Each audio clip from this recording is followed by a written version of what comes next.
Well, what a week it has been. One quiet offer has landed right in the middle of the royal world, and it has stirred up something almost nobody saw coming.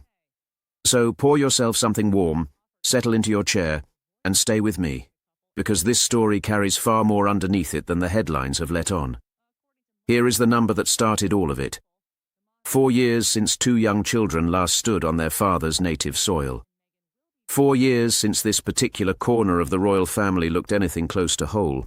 And now, almost without warning, a door that most people had quietly assumed was bolted shut has been left standing open.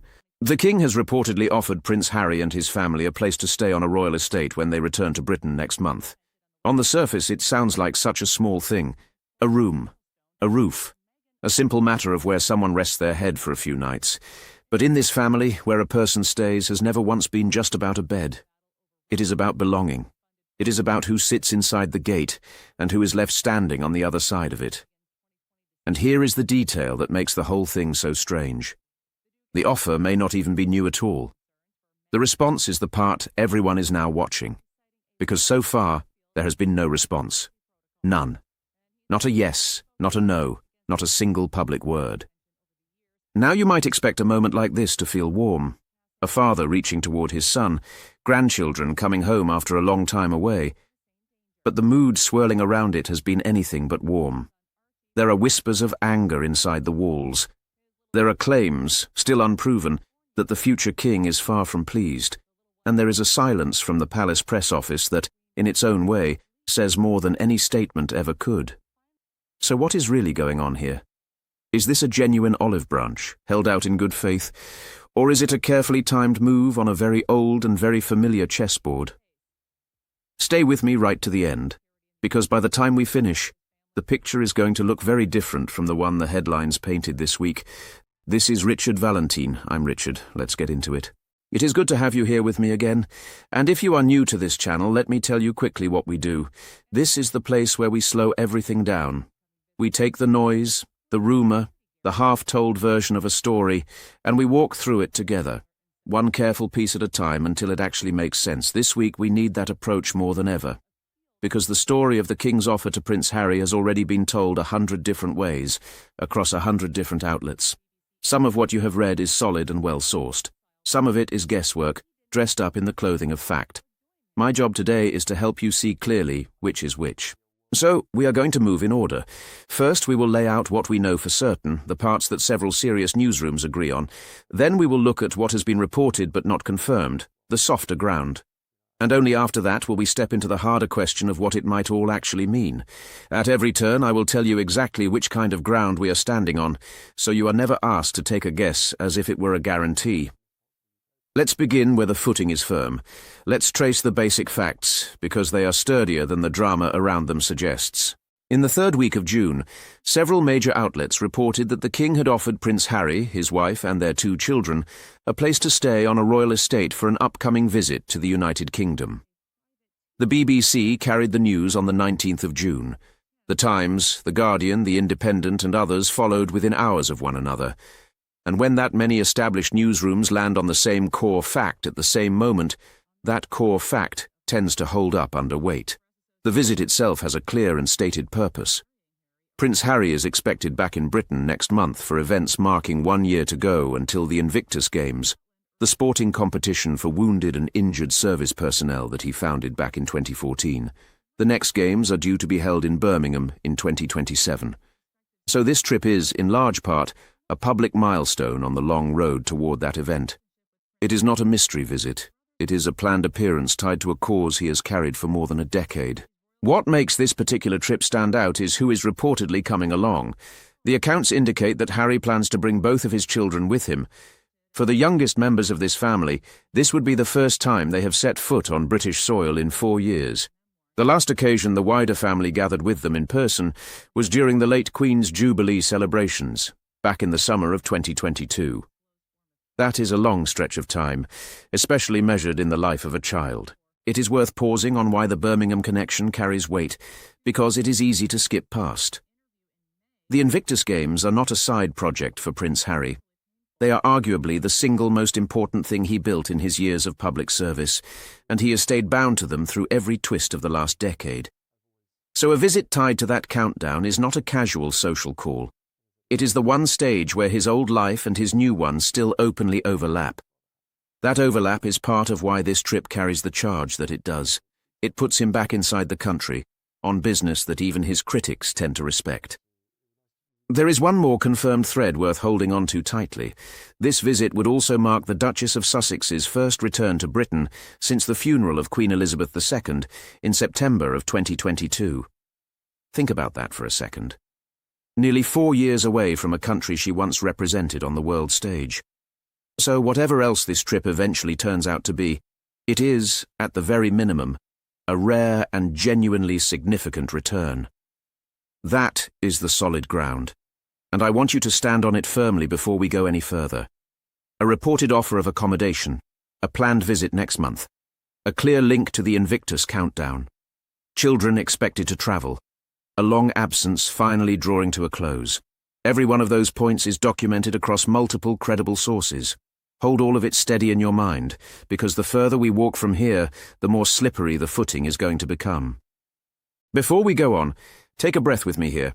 If that warm drink of yours has already gone cold, this is the moment to do something about it. I am asking you to slow down on purpose, because the next stretch of road is exactly where so many people get swept off their feet. The facts we just covered are firm. What comes next is far softer, and learning to feel the difference between the two is the whole reason this channel exists. Ready? Then let's keep going. Let's unpack the offer itself now, because it is a good deal more curious than it first appears. According to the experienced royal correspondent Rebecca English, the accommodation that has been offered is not some dramatic brand new gesture. By her account, Prince Harry has been offered a place to stay on royal property on essentially every visit he has made, and on every single one of those visits he has chosen not to take it. So in her reading, the offer is less a fresh olive branch and more a standing arrangement that simply keeps being repeated year after year. That one detail changes the temperature of this whole story. Because if the door has in fact been open this entire time, then the real headline is not that the king opened it. The real headline is whether this time his son finally chooses to walk through it. And that brings us to the second reported detail. As of late June, there had been no response at all. The family had not said yes. They had not said no. By these accounts, they had not said a single word in either direction. The specific royal residence on the table has not even been named publicly. So picture what we actually have. An offer with no address. An invitation with no answer. A silence that everyone is busy trying to read. There is a reason Prince Harry has turned down offers like this before, and it is worth understanding because it is not about pride. On past trips, he reportedly declined a stay at the most famous royal residence of all, because its high profile and its very visible entrances made him feel exposed and unsafe. Security has been the recurring sticking point for years now. It is the lock on almost every story about a Sussex return. We will come back to it in detail, because in my reading of all this, security is the true heart of the entire affair, not the gossip stacked on top of it. There is a little more history underneath this too. A couple of years ago, the family was asked to give up the Windsor cottage they had once used as their base whenever they came back. So the practical question of where they would even stay became a real one. An offer of accommodation in that light is not nothing. It answers a genuine logistical gap. But answering where someone sleeps is a very different thing from answering whether they feel safe stepping outside in the morning. So let's be precise about where we stand at this point in the story. We have a reported offer, described by a named and respected correspondent as routine rather than unprecedented. We have no public answer from the family. We have an unnamed property, and we have a long, consistent history of these offers being politely set aside. None of that, on its own, is drama. All of it is documented. The drama, as you are about to see, lives one floor up, in the part of the story that is far harder to verify. Let me give you a handful of figures to anchor all of this, because numbers have a way of keeping us honest. 2020. That is the year the couple stepped back from official royal duties. 2022. That is the last time the children were here, and the last time the Duchess set foot in the country. 2023. That is the year the family was asked to give up the Windsor cottage they had used as a base. And 2027. That is when the Birmingham Games arrive, the event quietly pulling everyone back into the same orbit. 5 years, 4 dates, one slowly turning wheel. Keep them close as we move into murkier ground. Now let's examine the part of the story that set the internet alight this week. And let's do it with real care, because this is exactly where fact and fiction start getting tangled together. A number of tabloid and commentary reports have claimed that the Prince of Wales is deeply unhappy about his father extending this hand toward his brother. Some versions go further still, reaching for sharp and dramatic language about a weakened king and a furious heir. These claims have travelled very fast, and it is not hard to see why. They tap straight into the one royal rift that never seems to fully close, the long and painful distance between two brothers. But here is where I have to stop you, and stop myself at the same time. By every honest measure available, these claims are not confirmed. One of the very outlets that reported the supposed friction was careful to note that the suggestion of the future king's fury has not been independently verified. That single line is crucial, and it is almost always the first thing to vanish in the retelling. A claim that someone is angry is simply not the same thing as proof that they are. There is a smaller detail attached to all this, and it deserves precisely the same caution. Some commentators pointed to a moment after a recent royal parade, suggesting the Prince of Wales had left a family gathering early, and they read tension into that departure. Now maybe there was tension in that room, or maybe there was simply a schedule to keep. We genuinely do not know, because that reading comes from outside commentary, not from anyone with direct knowledge speaking on the record. So I will not hand it to you as a fact, I will hand it to you as exactly what it is. A guess built on top of a glance. It helps to remember why this version of events finds such a willing audience. The brothers have been at a painful distance for years. There was the step back from royal life in 2020. There were the interviews. There was the documentary series. And the memoir. Each one laying out grievances in public view. So, when a new story arrives suggesting the rift is alive and aching, it slots neatly into a frame the audience already holds. It feels true before a shred of evidence has even been weighed. And there is a quieter reason these stories spread so easily. They are almost impossible to disprove. Nobody can photograph a feeling. Nobody can produce a receipt for resentment. When a claim lives entirely inside the private mind of a man who will never comment on it, it can be repeated forever without ever being tested. That is convenient for a headline, and it is a problem for the truth. So the honest position is not to declare the heir calm, and not to declare him furious. It is to admit plainly that from out here we cannot see inside that room at all, and that is the trap, plainly stated. The most repeated version of a story is not always the truest one. Sometimes it is simply the one that confirms what we already half expected to feel. So let's set the unverified anger gently to one side. Not because it is impossible, and not because feelings between these brothers are easy, but because today it is unproven. And then let's ask the far more useful question. If we cannot truly know what the heir is feeling behind closed doors, what can we actually reason about out in the open? That is where we turn next. Let me put a question straight to you, and I would like you to sit with it for a second. When you first heard that the future king was supposedly furious, did a part of you simply accept it because it matched the story you were already carrying in your head? Be honest with yourself. I did too for a moment when I first read it. That instinct is deeply human. It is also the exact thing a careful viewer has to learn to catch and hold up to the light before letting it settle as belief. So let's keep doing that together, all the way through. Now let's weigh the two honest ways to read this offer, because there really are at least two, and thoughtful people land on different sides of them. The first reading is the warm one. In this version, the king is acting as a father first and as a monarch second. He is in the later chapters of his own life. He has spoken before, openly, about wanting his family gathered close. He has not seen his youngest grandchildren in person in years now. From this angle, offering them a place to stay is simply the natural reach of a parent who would dearly like his son and his grandchildren under a familiar roof again.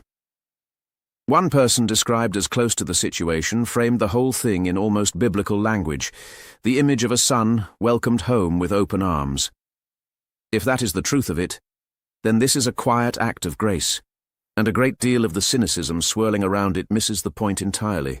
The second reading is cooler, and it is not unkind, it is just more strategic. In this version, the offer is also a careful piece of stagecraft. Housing the family on a secure royal estate keeps the visit tidy and contained. It avoids the spectacle of the couple arranging their own high-profile base with all the cameras that would follow. It keeps everything, at least on paper, within the comfortable bounds of royal protocol. And, crucially, it lets the institution shape the story, rather than chase after it. From this angle, kindness and calculation are not opposites at all. They sit side by side, quite peacefully. Here is what I really want you to notice, though. Both of these readings can be true at the very same time. A father can genuinely long to have his grandchildren close, and also understand precisely how the gesture is going to look to the watching world. Warmth and strategy are not enemies inside an institution like this one. They are old, practiced companions. They have shared a desk for centuries. So, by my reading, the most honest answer is not to seize one version and throw the other away. It is to hold both of them at once with an open hand and then to watch carefully for the evidence that tips the balance one way or the other. That is what patience looks like in a story like this. And the evidence that matters most here, the single thing that will tell us whether this is a true reunion or a piece of well-lit theatre, is not about feelings at all. It is about something far more practical and far harder to spin. It is about safety. So let's turn there now, because that is where this whole story finally comes into focus. Let me let you in on something about how I actually put these episodes together. When a story like this one breaks, the temptation is enormous to lead with the angriest, loudest version, because that is the version that travels the furthest and the fastest. I sat with the draft of this episode for quite a while because that explosive take was right there, ready to use, practically writing itself. I left it out. On purpose. Not because it is impossible that there is tension, but because I could not honestly stand behind it as fact. I would much rather give you a quieter episode that holds up than a louder one that falls apart the moment you press on it. That is the deal between you and me, and I intend to keep my side of it. Now let's turn to the knot that actually holds this entire story together, the one buried underneath all the noise. Security. This is the part that is firmly documented, and it quietly changes everything else. Reports have been very clear that while accommodation has been offered, no new security arrangements have come bundled along with it. The question of protection does not sit with the king at all. It sits with the government, and more specifically with the Home Office, and the committee that handles these particular decisions. That is a separate door entirely, and the king does not hold the key to it. This matters enormously because security is the precise reason the family has stayed away for so long in the first place. After stepping back from official royal duties in 2020, Prince Harry lost his automatic taxpayer-funded police protection. He challenged that decision in the courts, and in 2025, he lost that challenge. He has said, repeatedly and very plainly, that the lack of guaranteed protection is what made it feel unsafe to bring his wife and his children back to Britain at all. So look closely at the real shape of the situation now. The king can offer a roof over their heads. The king cannot, on his own authority, offer them safety on the streets outside that roof. And for this family, the second thing has always mattered far more than the first. An invitation to stay somewhere comfortable does very little if the journey to and from that comfortable place still feels exposed and uncertain. Think about what that actually means in practice. A royal estate has its own walls, its own gates, its own protection inside the boundary. So a stay there does quietly solve part of the problem. It gives the family a secure place to sleep. But a visit is not lived entirely behind a gate. There are arrivals and departures. There are public events, the very Invictus engagements that are the reason for the trip. The risk, in other words, does not live on the estate. It lives in the open ground between one secure point and the next, and that open ground is governed by the people who decide on police protection, not by the man offering the guest room. That is why the unanswered offer is not necessarily a snub at all, and not necessarily a sign of fresh drama either. It may simply be a family waiting, carefully, to see whether the one thing they genuinely need is going to be there for them. A warm bed does not solve a security gap. And until that gap is addressed by the people who actually hold authority over it, an offer of accommodation, however kindly it is meant, is only ever going to be half of an answer. So when you strip away all the talk of fury and feuds and slammed doors, here is what is left standing in the middle of the room. A real offer, a real planned visit, and a real unresolved question about safety that no amount of royal hospitality can settle on its own. That, stripped clean, is the story. Everything else stacked on top of it is, for the moment, interpretation, and now you can tell the two apart for yourself. Before we close, a quick word on where this story travels from here because it is very far from finished. The visit is expected next month. The answer to the King's offer is still outstanding. And the security decision still sits with the government, not with the palace. Any one of those three threads could pull this whole thing in a brand new direction overnight. I will be watching all three of them closely, and if the picture shifts, you will hear it broken down right here, in the same careful, unhurried way we have done it today.